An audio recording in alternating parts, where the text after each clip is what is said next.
I'm going to show you how to avoid getting your SAM.gov registration rejected. What if I told you that one tiny typo could cost you $1 million government contract? It sounds crazy, but it happens every single day. Thousands of SAM.gov registrations are rejected every month for simple errors that are super easy to avoid, but nobody tells you what they are. People spend weeks, sometimes months, filling out forms, gathering documents, and waiting, only to get a rejection notice that sends them right back to the start. It's frustrating, it's a massive waste of time, and it's costing businesses like yours a fortune in lost opportunities. But today, we're going to change that. I'm going to personally walk you through the 5 biggest landmines in the SAM.gov registration process. Think of me as your guide through this ridiculously complicated maze. We're not just talking about theory here, we're talking about the exact mistakes that get 99% of people stuck. I've seen it all, from giant corporations to small businesses, and the same problems pop up over and over again. By the end of this video, you will have a complete roadmap to get your registration approved on the first try. This isn't just about filling out a form correctly. This is about unlocking your business's potential to work with the largest customer in the world, the United States federal government. The opportunities are insane, but you can't even get to the starting line if your registration is flawed. So grab a notepad, turn off your notifications, and pay close attention. If you're registering on SAM.gov, avoid these 5 costly mistakes. Alright, let's dive into the number 1 reason registrations get instantly rejected. I'm talking about a mismatch between your UEI and the IRS.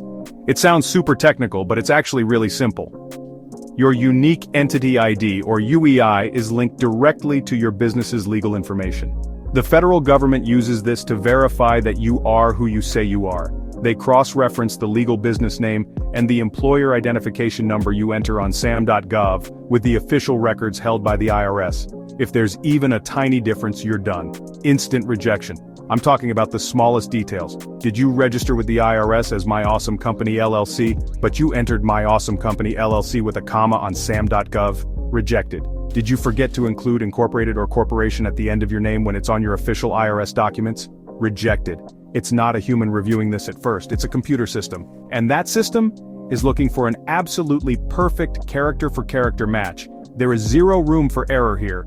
You have to be meticulous. So, before you even think about starting your SAM.gov application, you need to do your homework. Find the original document you received from the IRS when your employer identification number was assigned. This is usually Form SS4. That document is your source of truth. Whatever legal name is printed on that form is exactly what you need to enter. Don't guess, don't shorten it, and don't add anything. Copy it precisely. Making sure these 2 things, your legal name and your employer identification number, are a perfect mirror of the IRS records is the absolute foundation of a successful registration. Get this right, and you've already dodged the biggest bullet. Okay, this next mistake is a complete nightmare, and it happens way more often than you'd think. Let's talk about your entity administrator. This is the one person who holds the keys to your entire SAM.gov kingdom. They are responsible for updating your registration, making changes, and completing the annual renewals. But what happens if that person leaves the company? Or what if they just forgot the login information and can't recover the password because they no longer have access to the email address they used to sign up? You are now completely locked out of your own account. You might think you can just call a support line and have them reset it for you. Nope. The government takes the security of this system incredibly seriously. They can't just hand over control of a profile that's eligible for federal contracts to someone who calls and asks nicely. If you lose access, you can't update your information, you can't renew your registration, and you absolutely cannot bid on any new contracts. Your business is effectively invisible to the federal government until you fix this, and fixing it is a massive pain. To regain control, you have to go through a formal, time-consuming process. This involves submitting a notarized letter to the Federal Service Desk. This letter has to be on your official company letterhead, signed by an executive or owner of the company, and it must formally designate a new entity administrator. You have to prove to the government with a legally binding document that you have the authority to make this change. This process can take weeks, sometimes even longer, during which you are losing out on valuable time and potential contracts. It's a bureaucratic hurdle you never want to face. Let's talk about something called NAICS codes. That stands for North American Industry Classification System, and if you get these wrong, you might as well not even be registered. These codes are how the government finds you. When a federal agency has a project, say, for building construction, they don't search for builders. They search for a specific NAICS code, like 236220, which is for commercial and institutional building construction. If your profile doesn't have that exact code listed, you will not show up in their search results. You are completely invisible for that opportunity. The problem is that many businesses either pick the wrong codes from the start or, even worse, they never update them. These codes change over time, and new ones are added for emerging industries. If you set up your profile 5 years ago with the codes that were relevant then, you could be missing out on entire categories of contracts that exist today. You need to think like a government contracting officer. What specific keywords and codes would they use to find a business that does what you do? You can't just pick 1 or 2 general codes. You need to be comprehensive. This isn't just about being found, it's about being eligible. Many government contracts, especially those set aside for small businesses, are restricted to specific NAICS codes. If a contract is released under a code that isn't on your profile, you are not eligible to bid on it. Period. It doesn't matter if you're the most qualified company in the world for that job. The system will automatically disqualify you. You need to regularly review and update your NAICS codes to make sure they accurately reflect all of your company's capabilities. Don't let a simple code block you from your next big contract. This next mistake is the one that hurts the most because it happens after you've already done all the hard work. You've won the contract, you've delivered the service, and now it's time to get paid. But the money never shows up. Why?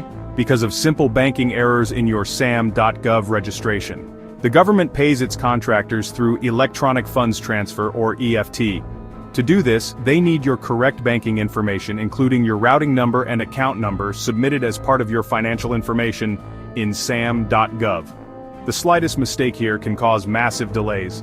A single digit off in your account number, or transposing 2 numbers in your routing number, will cause the payment to be rejected by the bank. The government will attempt the payment, it will fail, and then it gets sent back into a bureaucratic black hole while they try to figure out what went wrong. This isn't like dealing with a small client who can just write you a check. This is the federal government. Resolving payment issues can take an incredibly long time, seriously disrupting your cash flow. Furthermore, you absolutely must use a valid business bank account. The name on the bank account must be a very close match to the legal business name on your SAM.gov registration. You can't just use your personal checking account. You'll need to provide documentation like a voided check or a bank letter to validate the information. This validation step is crucial for preventing fraud. Make sure the documents you use are clear, current, and contain all the required information. Don't let a simple clerical error stand between you and the money you've earned. Double check, then triple check your banking details. The final mistake is probably the most common and the most devastating: waiting until the last minute. I see this all the time. A business finds the perfect government contract, an opportunity that could literally change their company forever. The deadline to submit a bid is in 2 weeks. They rush to SAM.gov to get registered, thinking it's a quick online form, and then reality hits them like a ton of bricks. The SAM.gov registration process is not instant. It is not something you can do in a day or even a week. From the moment you submit your registration, it has to go through multiple layers of validation. First, the IRS has to validate your EIN and business name. Then, the Defense Logistics Agency, or DLA, has to validate your cage code information. These are separate government agencies with their own processing times. On a good day, with a perfectly clean application, you should expect the entire process to take a minimum of 10 to 15 business days, and that's the best case scenario, assuming you made 0 mistakes. If there are any issues, like the mismatches we've already discussed, the clock resets every time you have to make a correction. That's why I'm telling you, you need to start the process 30 to 60 days before you ever plan on bidding for a contract. Think of it as laying the foundation for your house months before you start building the walls. Getting registered on SAM.gov is not a last-minute task. It is the very first strategic step you must take. Procrastination is the ultimate killer of opportunity in the world of government contracting. Start early and be patient. We just covered the 5 biggest mistakes that can completely wreck your SAM.gov registration. From tiny typos in your business name to waiting until the last minute, these are the traps that stop thousands of businesses from accessing billions of dollars in government contracts. You now have the knowledge to avoid these pitfalls and get your registration done right the first time. But let's be honest, this process is still complicated, confusing, and it takes up time that you should be spending on running your actual business. It's easy to feel overwhelmed. What if you could have an expert handle all of this for you? What if you could guarantee that every detail is correct, every deadline is met, and your registration is always compliant? That's where a dedicated processing firm can be a game changer. Need help? Federal Processing Registry can recover your access, correct your data, and ensure full compliance. They specialize in navigating the insane bureaucracy of SAM.gov, so you don't have to. They handle everything from initial registration and renewals to correcting errors and updating your profile, making sure you are always ready to bid. Don't let a bureaucratic headache be the reason you miss out on your next big opportunity. Let the experts take care of it so you can focus on what you do best. They've helped thousands of businesses just like yours get and stay compliant. Over 20,000 SAM renewals completed. Call 888-618-0617 or visit federalprocessingregistry.com to get started. Thanks for watching, subscribe for more, and I'll see you in the next video.